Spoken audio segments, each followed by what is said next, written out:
I feel like this could all be a direct sequel to your D-Files. Yeah. Do you know what I'm saying? Like, this is just the natural ramifications of they hired too many people that didn't know what they were doing and for the wrong reasons. I know. The next series is the D-Files. I told you so. It would be apt. It would be an apt continuation. Yeah. Disney confirmed it is eliminating several hundred positions across multiple areas of the company, including ESPN, Disney Entertainment Television, and its film studios. Disney informed affected employees of the layoffs on Tuesday morning, making another major workforce reduction following the company's April cuts of roughly 1,000 employees across marketing, technology, ESPN, television, and corporate divisions. According to Disney CEO Josh D'Amaro, the restructuring is part of an effort to streamline operations, build a more agile workforce, and adapt to changing entertainment landscape. The majority of Pixar's layoffs are in production and operations, reflecting the studio's reduced production volume and changing project pipeline. The cuts also align with Disney's broader strategy over the past 3 years to produce fewer projects overall, prioritize quality over quantity, focus on theatrical releases that can later support Disney Plus, rather than creating films specifically for streaming.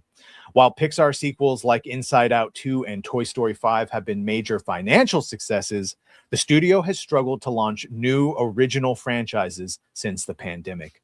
Sending films such as Soul, Luca, and Turning Red directly to Disney Plus during COVID may have conditioned audiences to expect Pixar originals at home instead of the theaters, making it more difficult for new properties to break through at the box office. Yeah.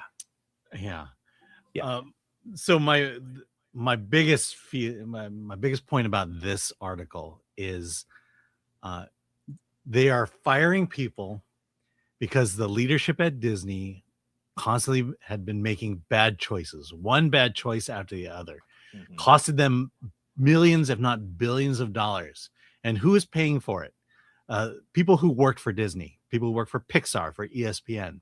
They're the ones being fired. They're the ones whose lives are now turned upside down, while these executives, of which Josh D'Amaro was a part of all this when it was happening. He pretty much killed the theme parks, or was instrumental in that.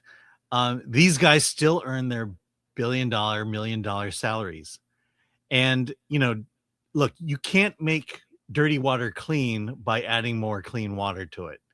You've got to dump out the entire bucket and start over and start with a fresh bucket of clean water. And, it's all ass backwards here. They're firing people. They're streamlining. Why? Look, I can guarantee you, if all the movies that Disney had made in the last 10, 15 years were good, at least broke even or made profits, people would still have their jobs. Yeah. But you can blame COVID and all of that because, everything came out on streaming. But that's also, it just became their model where that in less than 45 days, in most cases, it's going to be out on digital. Right. So you could just wait. But the thing is COVID made Disney Plus. Right. They made a lot of money. So they weren't losing money on Disney Plus. Yeah. But the thing is that by putting out a bad product, people left Disney Plus. You didn't give, other than the archive of Walt Disney's work, people left Disney Plus and no one was being added. They just realized that we had seen everything. Most people own these movies anyways. So why continue paying for Disney Plus? And when you call things a streaming movie, like the implication is it's not as good as it would have been had it been a full-on theatrical release. It's a streaming movie. You mean the mindset? The direct-to-video movies weren't as good as the originals? That's what it used to be, by the way, right? Like you'd get Lion King 2 and it's straight to VHS. But this is not sustainable as we're seeing. Well, they made 3 Aladdin direct-to-video movies. Robin Williams wouldn't even do the first 2. Right. I think to their credit, they had done a pretty good job with the Genie movies that Robin Williams decided to come back. But it's like it.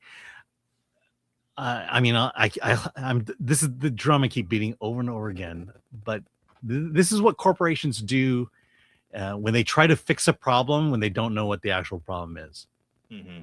And unfortunately, look, Pixar, there's a whole studio at Pixar up north. I mean, how much longer is it going to be there before they say, no, you guys got to move down to Burbank? Also, they opened an animation studio in Canada, in British Columbia. What's going on with Burbank? You know, what was the last movie that Burbank produced? You know, the art that Walt Disney created 100 years ago is no longer there. It's now streamlining. Look, these artists, these animators, they're all guns for hire now. You don't have to have them on staff anymore. They're independent contractors, and that's the direction they're going. And the leadership it's the leadership that's ultimately going to kill Disney at this point. Yeah, I feel like they all know what the issue is. They're just not allowed to say it out loud, and so they have to act like they're in protection mode. Right. They're in protection mode. You know, it's more about the bottom line. That's why you fire people, to increase the bottom line. But it's not. All this says nothing about the quality. Yeah. Well, like deep down, they know that they DEI'd too close to the sun, and that all of the social engineering they tried to do backfired horribly, but they have to act like it's a different reason that it failed horribly, and not that they made Ariel black or, you know, whatever gay coded Elio. Yeah. So we'll see. Well, I mean, yeah, I seen the comic, but that's why Netflix isn't doing theatrical. Because that's a massive expense they don't want to pay or don't have to pay. And quite frankly, Netflix produced movies have not been the greatest. The great Netflix movies are the ones they buy from very hit or miss. Yeah, very hit or miss. Yeah, I mean, and at least to Netflix's credit, they're willing to buy good movies, but they're not making good movies. Yeah.